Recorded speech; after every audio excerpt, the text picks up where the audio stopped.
Welcome to Mwangaza, a podcast that illuminates perspectives through information sharing, examines social issues and good practices from an intersectional human rights perspective across communities, countries, and regions. Join me, Julian Duta, as we engage with inspiring change makers and celebrate ethical communities of practice. This podcast, with good intention, may bring up issues or topics that will be triggering, may open Pandora's box, and take you down rabbit holes. Kindly check out our previous recording on self care breathing exercises to regulate and center yourself. Today, we'll be talking about trauma and community healing. In the recent past, mental health conversations have been on the uptake, especially online. Many people are also opening up about traumatic events that they have endured or are enduring in some cases. There's a book titled The Body Keeps Score, which illustrates that trauma can be exhibited in how you think, talk, view, and overall interact with the world around you. But what are the basics of trauma? What do you know about it? Meet today's contributor, the beautiful Yvonne Gache, who is a counseling psychologist by training and a critical psychologist in practice. She co-crafts a culturally sensitive curricula, drawing from her wealth of experience to create engaging and effective learning experiences. She's not just about the books. She's a fierce advocate for leveling the playing field in mental health access and community empowerment. Hi, Yvonne. Could you tell us more about yourself except this professional outlook that we have here today? Thank you, Julian. Yvonne is not just a critical psychologist by practice, she's also somebody who enjoys the great outdoors. She is a mother, a sister, and a friend. A critical psychologist is somebody who goes beyond the practice of psychology to be able to hold to account the systems and structures that lead people into ill mental health. You criticize the workings within even psychology to ensure that people can be as mentally healthy as possible. And from that, I see that you are also creating curricula that I guess also assists in understanding people from their individual experiences, which includes their culture. Could you tell us more about this? I would not go with the word criticize, but I would go with probably holds accountable as a friendlier term, because often we look at mental health from an individual perspective. So it's about the symptoms that the client comes to you with, the lack of sleep, the poor eating habits, the risky sexual behavior, the substance and drug use. We do not stop to ask ourselves, how did this person end up here? And often we treat the symptoms without getting to the root cause. Because my career started off in clinical practice and then I ended up working in the peace building field, where I interfaced with many people who are exposed to chronic violence and protracted conflict, it made me start to question, why is it that after every so often we forget about the things that led us here and get back again into the fighting, into the stories of us versus them? What in our minds makes us forget how we got here in the first place, despite the peace agreements being signed and the development being done? Why are we so quick to tear down what we have already built? So, in interrogating this and in working in the peace building field, I found it important to be able to call into account the systems that are broken, the structures that are traumatized, and that continue to perpetuate violence against people, therefore being drivers of ill mental health, not just to individuals, but to communities and even to organizations, to structures, to governance structures, because this doesn't stop with just community members, it's in all of us. Leaders, it's in community members, church folk, It's everywhere. We're seeing a lot of conflict between the people and the establishment. And again, how is it that it's not the first time that this has happened in our country? There's been a history of anti establishment movements for good. How do we forget and end up here every so often? What is it collectively that you think we miss? I don't think I am particularly against the anti establishment protests that have been going on, um, because people have the right to voice their dissatisfaction, and the government has the right to protect the people who are voicing. In fact, it's the government's duty to protect the people who are voicing their dissatisfaction with their service delivery. What I think we should be mindful of is the them versus us narrative. When I see the young people on the streets demonstrating, protesting against the establishment, I'm reminded of the Maya Angelou quote, I come as one but stand as 10,000, because those young people on the streets will go back to a home with a parent, will go back to a job with a boss, will go back to a community. And they're not going back to communities that only have them and people of their ages.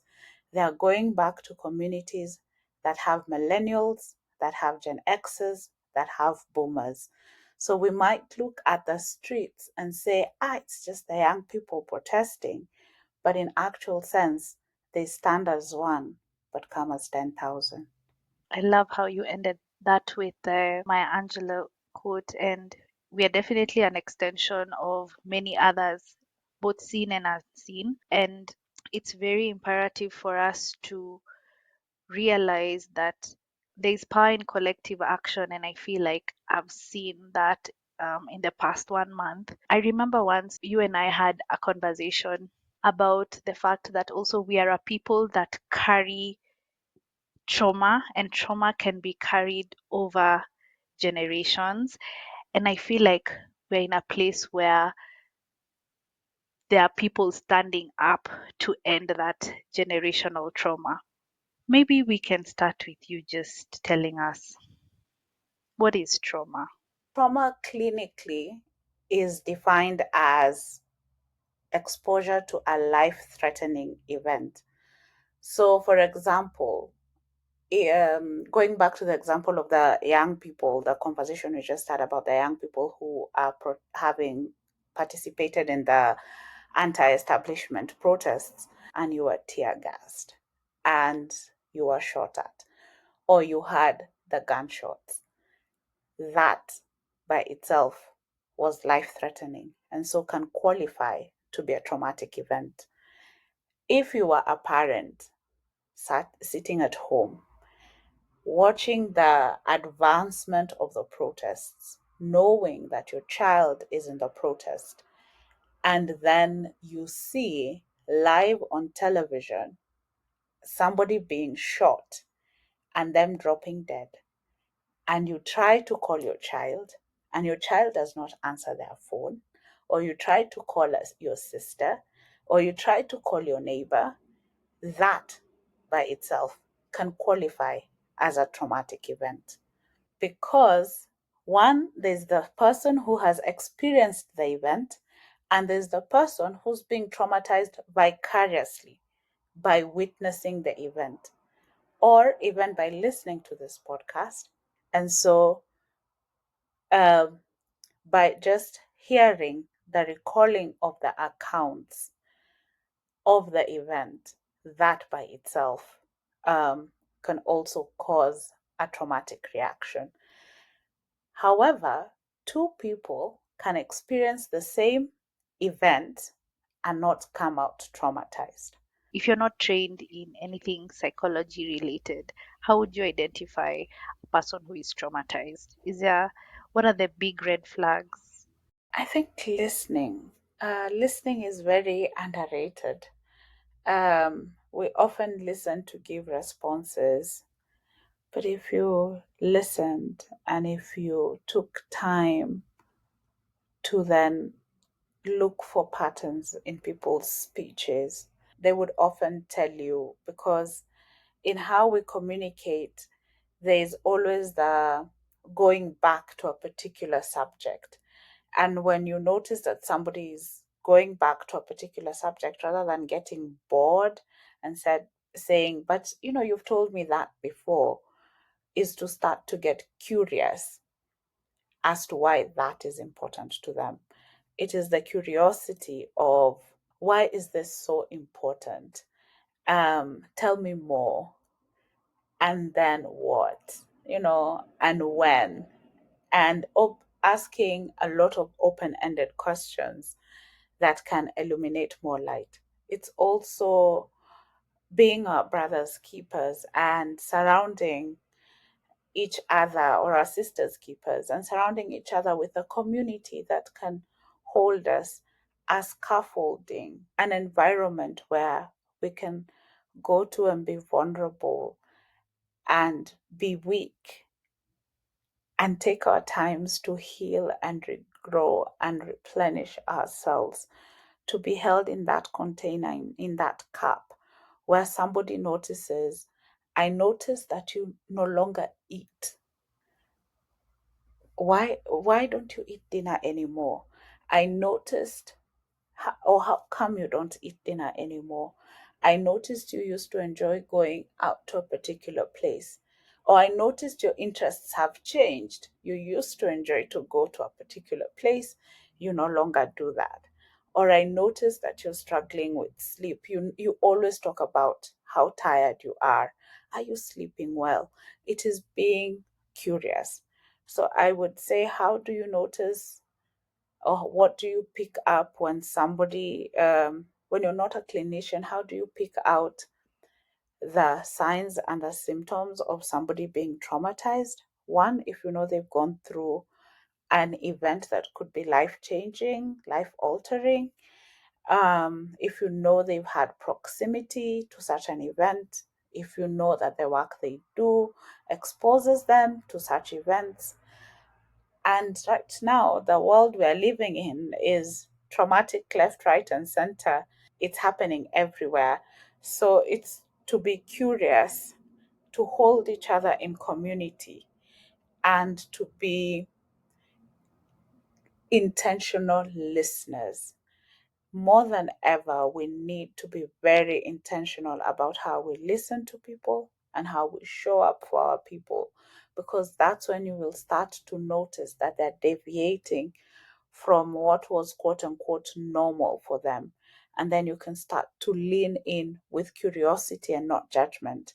And with leading with curiosity and not judgment, then you can start to see all these shifts in how they can then be able to get the help they need. Or you can tell that they're struggling with something and you can jump in and help. Those are really great tips. I've written in my notes that I need to listen to what is both said and unsaid. And for the unsaid part, I'm thinking also body language, because also I guess that's a really big cue. Could you tell us more about trauma and the body and the link between listening to what is being said and what is also unsaid? We usually think that trauma only occurs in our minds. So all the traumatic memories are stored in our brains and nothing goes to the body. But as research has shown through the polyvagal theory by Dr. Stephen Porges, the longest cranial nerve in our body, the vagus nerve, that goes all the way from our brainstem to the tip of our spinal cord, carries all these traumatic events with us. So one of the things that we start to see is if we have been in a traumatic situation that involved certain people, that certain people perpetuated violence against us, or we've been in conflict with certain people, we see more unfriendly faces. Our brain, because the main purpose of our brain is to keep us safe for uh, reproduction, so that we can procreate. What happens is that our brain keeps scanning for danger. And because our brain is constantly scanning for danger, then we are caught in a state of flight, flight, freeze, or submit. And we find ourselves through our eyes, we're constantly looking for unfriendly faces. Through our noses, we are constantly trying to smell something that is out of the ordinary.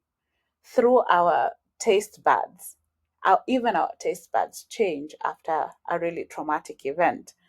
It not only goes to our taste bud, but also our lungs. Our breathing becomes shallower. And that's why, over the last couple of years, yoga and breathing exercises and things to calm our vagus nerve have become so big, and that industry has grown because if you can learn how to regulate your breath, then you can calm down your vagus nerve. And there's other ways and other body movements that help us to take the stress away from our body, even when we cannot articulate what really has happened to us. And it is through doing these various things that we then start to take away the trauma from our body. Our digestive system is affected by trauma. Our digestion either becomes very poor or increases rapidly. But the reverse is also true, that when you are in a good place, when you're happy and when you're cheerful, you will see more friendly faces. You will attract better scents into your nose. Your senses will scan around for that. Your brain will be feeling safe, you know, and your digestion will be good. Your breathing will not be shallow.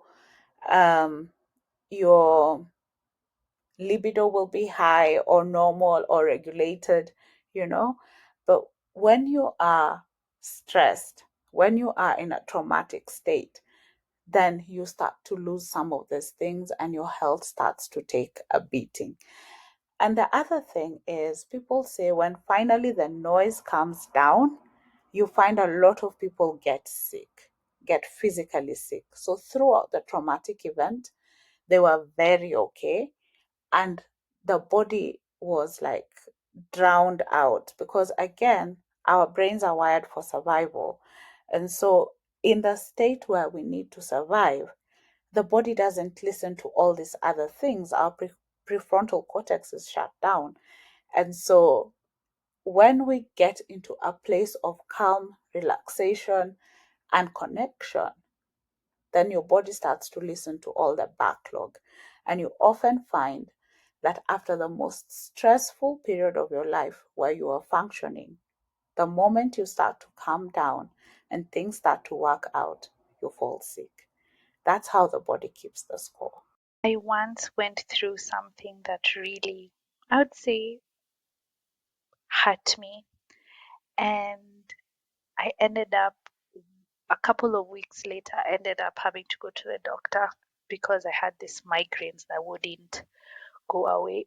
And I learned a new term, psychosomatic symptoms. Is that the same as what you just described? Psychosomatic illnesses are usually illnesses that do not have any other explanation other than the fact that you have been through a stressful period, such that if the doctor did tests on you and the doctor drew your blood and they did probably a CT scan, they would not find anything that would explain the symptoms that you're having, other than the fact that you are under mental distress. Stress is not always bad. Stress by itself is not bad, but distress, however, that is what we should watch out for. The way there's physical scars when you get hurt, I know maybe you touched on this with the vagus nerve.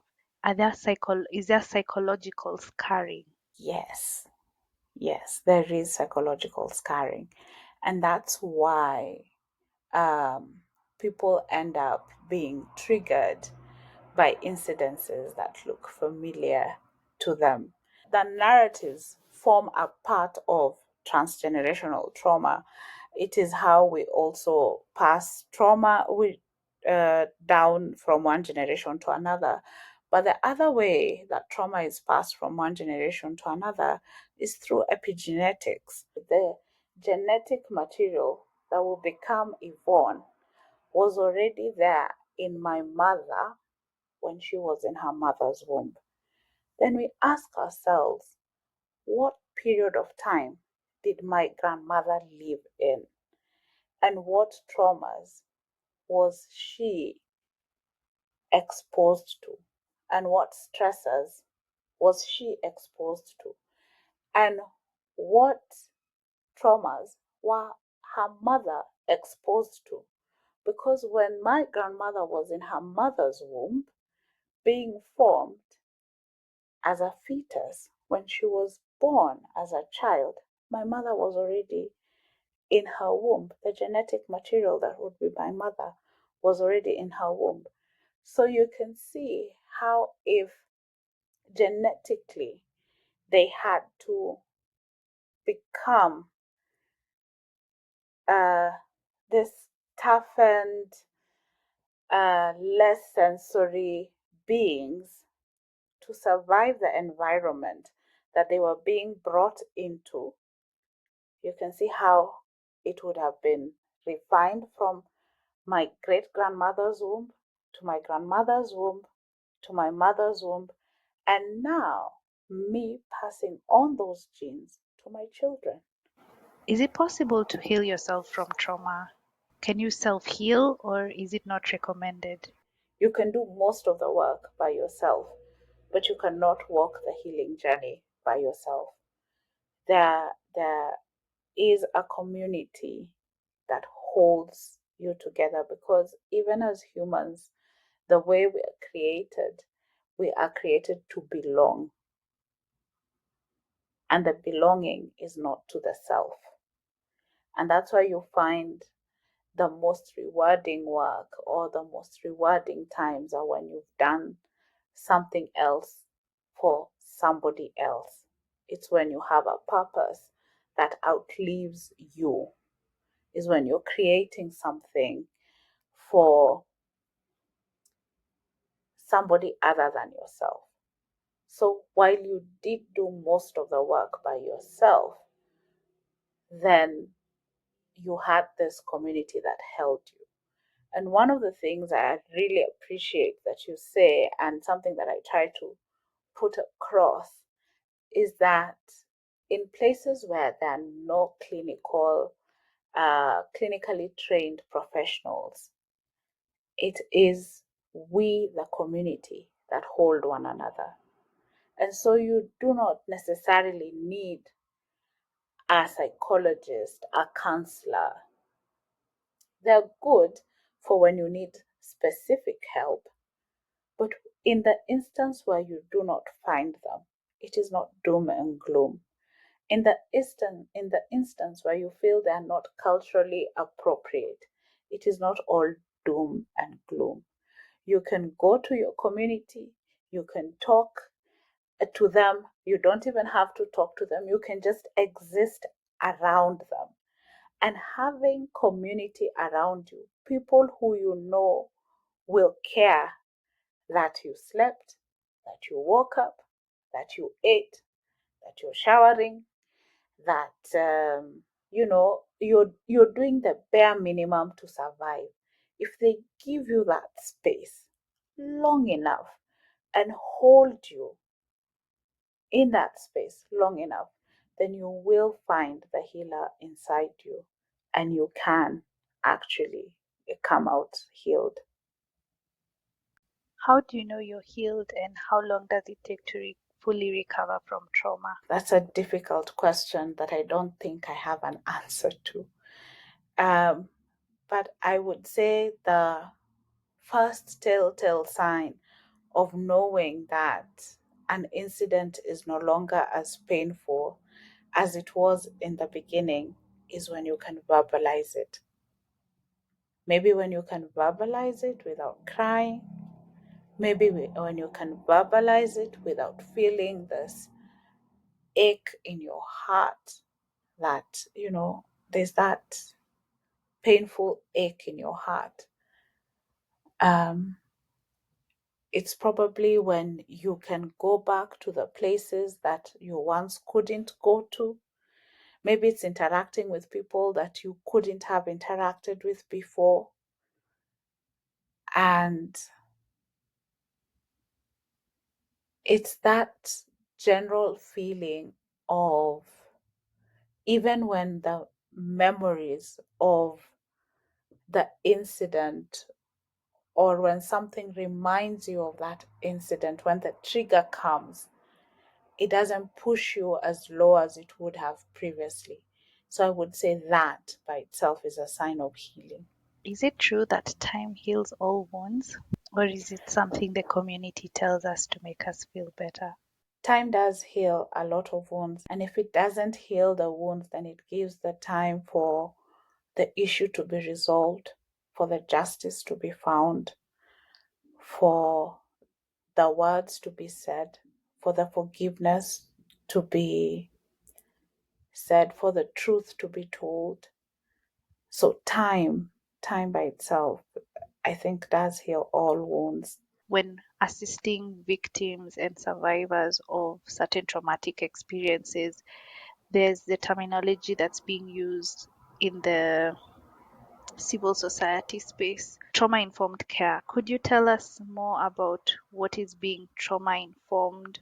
So trauma informed care is when you acknowledge that the person who, or the community that you're serving, has gone through a traumatic experience.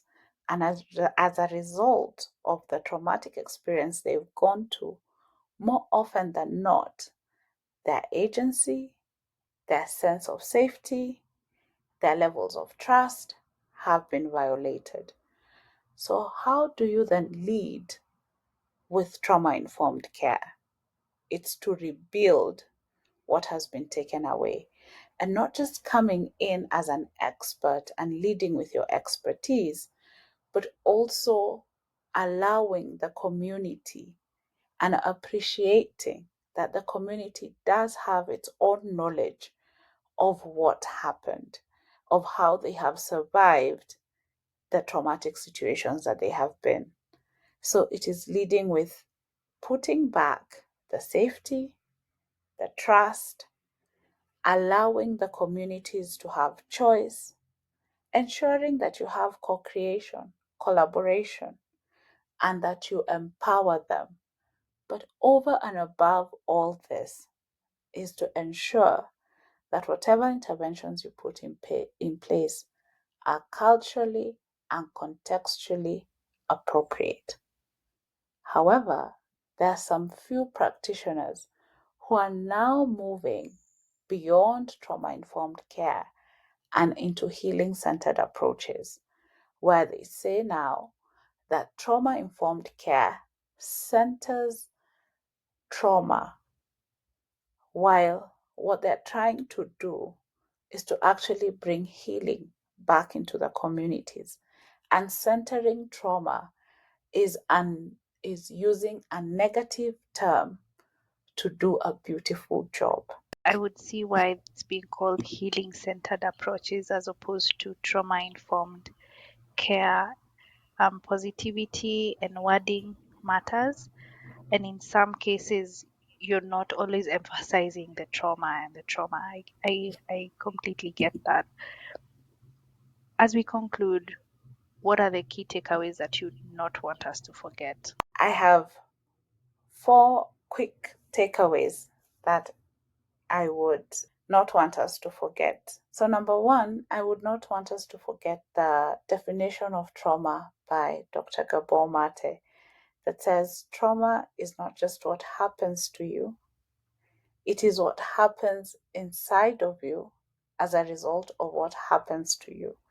It can change your perceptions of safety, relationships, and identity. The other takeaway that I would want us to remain with is that the aftermath of going through traumatic experiences is not always negative.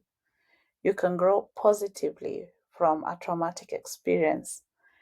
And in the place of post-traumatic stress or stress disorder, you can have post-traumatic growth. And in the place of vicarious trauma, you could have vicarious resilience. The third takeaway would be healing from trauma is deeply rooted in relationships, both with ourselves and with others, encompassing the mind, body, and spirit. These connections form the nucleus of overcoming traumatic experiences. Equally crucial is the language we employ to describe distress and its cognitive and behavioral responses. Continuing to use individualizing, pathologizing, biomedical terminology not only disempowers individuals and communities, but also perpetuates the false notion that they are solely responsible for their struggles. In truth, flawed systems and structures contribute significantly to mental health challenges.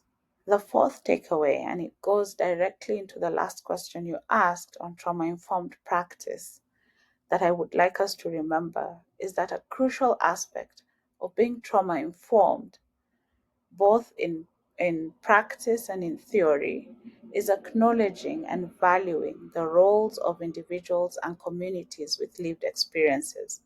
True trauma-informed care cannot be achieved by imposing one's own knowledge and expertise onto those we serve. Instead, it requires recognizing and incorporating indigenous knowledge into the collaborative process of developing solutions and interventions that truly meet their needs. And finally, let me close by saying mental health issues are not just individual issues. They are social justice issues. Thank you, Yvonne, for that. I think for me, the most important takeaway was the first one of what trauma is. And it's not just what happens to you, it's what happens inside of you. And I hope that we shift towards holistic and inclusive approaches that empower individuals and communities in their healing journeys. It will be responsible or not being healing centered by leaving you on a cliffhanger without equipping you with the necessary tools to calm yourself when you listen or keep your mind at ease at the end of each episode. Kindly check out our previous recording on self-care breathing exercises to regulate and center yourself. Do not be afraid to reach out to a professional should you need specific assistance, or send us a message if you need help with this. That brings us to the end of this episode. Thank you, Yvonne, for your contribution in a mental health space, and we hope that the valuable insight in this episode was beneficial for you. Thank you for listening, and see you in the next episode. Kwaheri.